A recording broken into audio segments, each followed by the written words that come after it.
মুরগির মাংস এইভাবে রান্না করে খাওয়ার পর একটা কথাই বলবে, আগে কেন এইভাবে বানিয়ে খাইনি। যত রকম ভাবে রান্না করে মুরগির মাংস খেয়েছো সবগুলো ভুলে যাবে যদি একবার এই পদ্ধতিতে রান্না করে খাও। আজকে দারুণ টেস্টি, দারুণ লোভনীয় মুরগির মাংসের একটা রেসিপি তোমাদের সঙ্গে শেয়ার করব। তো তার জন্য আমি 4টি মিডিয়াম সাইজের পেঁয়াজ নিয়েছি, আর পেঁয়াজগুলো ভালোভাবে পরিষ্কার করে নেওয়ার পর এইভাবে স্লাইস করে কেটে নিয়েছি। আমি 700 গ্রাম মুরগির মাংসের জন্য এখানে 4টি মিডিয়াম সাইজের পেঁয়াজ নিয়েছি। পেঁয়াজের পরিমাণটা তোমরা কম বেশি করে নিতে পারো। এবার মুরগির মাংস ভালোভাবে পরিষ্কার করে ধুয়ে নেওয়ার পর একটা কড়াইয়ের মধ্যে নিয়ে নিতে হবে। আর অবশ্যই মুরগির মাংসের টুকরোগুলো একটু বড় সাইজ করে কেটে নেবে। যে পেঁয়াজের টুকরোগুলো করে রেখেছিলাম সেখান থেকে অর্ধেক পেঁয়াজের টুকরো মাংসের মধ্যে দিয়ে দিতে হবে। চুলোটাকে এখন আমি অন করিনি, অফ করাই আছে। এবার আমি এর মধ্যে অ্যাড করে দিচ্ছি 3 গ্লাস মতো জল। তো জলের পরিমাণটা এখানে একটু বেশি দিতে হবে। স্বাদ মতো নুন দিয়ে দিতে হবে। আর আমি এর মধ্যে অ্যাড করে দিয়েছি 1 চামচ হলুদ গুঁড়ো, 1 চামচ লঙ্কা গুঁড়ো, 1 চামচ জিরে গুঁড়ো, 1 চামচ ধনে গুঁড়ো, আর দিয়ে দিতে হবে আদা রসুন বাটা। অবশ্যই এখানে আদা রসুন বাটাটা একদম ফ্রেশ দেখে অ্যাড করবে। আমি 2 চামচ মতো আদা রসুন বাটা অ্যাড করেছি। তারপর সমস্ত কিছু ভালো করে মিশিয়ে নিয়ে চুলোটাকে অন করে দিয়েছি। এবার ঢাকা দিয়ে 10 মিনিট মিডিয়াম ফ্লেমে রান্না করে নিতে হবে। আমি গ্যাসের অন্য চুলোয় কড়াইটাকে মিডিয়াম ফ্লেমে রেখে দিলাম, আর এই চুলোতে অন্য একটা কড়াই নিয়েছি। কড়াইয়ের মধ্যে 25 গ্রাম মতো সর্ষের তেল অ্যাড করে দিলাম। তেল যতক্ষণ গরম হচ্ছে ততক্ষণে আমরা আলুগুলো কেটে নিচ্ছি। এখানে 4টি মিডিয়াম সাইজের আলু এইভাবে লম্বা করে কেটে নিয়েছি, আর তারই সঙ্গে মিডিয়াম সাইজের টমেটো একটু মোটা মোটা টুকরো করে কেটে নিতে হবে। সমস্ত কিছু ভালোভাবে প্রথমে ধুয়ে নিয়ে তারপর কেটে নেবে। এবার আমি এখানে 4টি কাঁচা লঙ্কা নিয়েছি, আর এইভাবে লম্বা করেই কেটে নিচ্ছি। তেল দেখো একদম ভালোভাবে গরম হয়ে গেছে। চুলো রাসটা মিডিয়াম টু লো রেখেছি। দিয়ে দিলাম 1টি তেজপাতা 2 টুকরো করে। তার সঙ্গে বাকি যে পেঁয়াজের টুকরো কেটে রেখেছিলাম সেগুলোও অ্যাড করে দিয়েছি।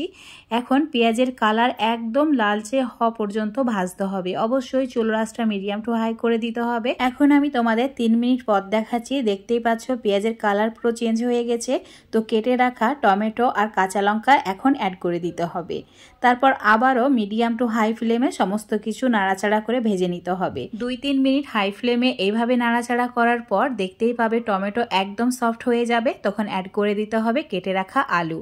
আলুর টুকরোগুলো দিয়ে দেওয়ার পর চুলোর আঁচ একদম হাই রেখেই এইভাবে নাড়াচাড়া করতে হবে যতক্ষণ না আলু একদম ভাজা ভাজা হয়ে যাচ্ছে।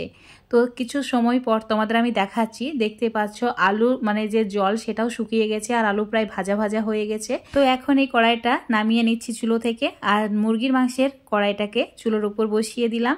তোমাদের ঢাকনা খুলে দেখিয়ে দিচ্ছি। দেখো একদম তেল ভাজতে শুরু করেছে। আমি কোনো তেল এখানে ইউজ করিনি, মুরগির মাংস থেকেই তেল ছেড়েছে। এখন আমি এর মধ্যে অ্যাড করে দিলাম 5-6টি মতো গোটা এলাচ, একটু ফাটিয়ে নিয়ে তারপরে অ্যাড করেছি। এখানে আমার কড়াইটা একটু ছোট ছিল, তাই বড় সাইজের একটা হাঁড়ির মধ্যে আমি মাংসগুলো নিয়ে নিলাম, আর তারই সঙ্গে ভেজে রাখা আলু মশলা অ্যাড করে দিয়েছি। চুলো রাসটা হাই করে রেখে 5 মিনিট ফুটিয়ে নিতে হবে। ঢাকা না দিয়ে 5 মিনিট ফুটিয়ে নিয়েছিলাম, আর তোমাদের এখন আমি 5 মিনিট পর দেখাচ্ছি। দেখতেই পাচ্ছ গ্রেভিটা অনেক বেশি ঘন হয়ে গেছে। এবার এই সময় 1/2 চামচ মতো গরম মশলা অ্যাড করে দিয়ে ভালো করে মিশিয়ে নিতে হবে। এবার 1 গ্লাস মতো ফুটন্ত গরম জল অ্যাড করে দিতে হবে, আর তারই সঙ্গে অল্প একটু ধনেপাতা উপর থেকে ছড়িয়ে দিতে হবে। চুলো রাসটা হাই রেখে 2 মিনিট ফুটিয়ে নিতে হবে। তারপর ঢাকা দিয়ে 1 মিনিট লো ফ্লেমে রেখে দেওয়ার পর বন্ধ করে দিতে হবে চুলোটাকে। এখন আমি তোমাদের 5 মিনিট পর দেখাচ্ছি। দেখো জাস্ট কালারটা দারুণ এসেছে, আর গ্রেভিটাও সেই রকম পারফেক্ট হয়েছে।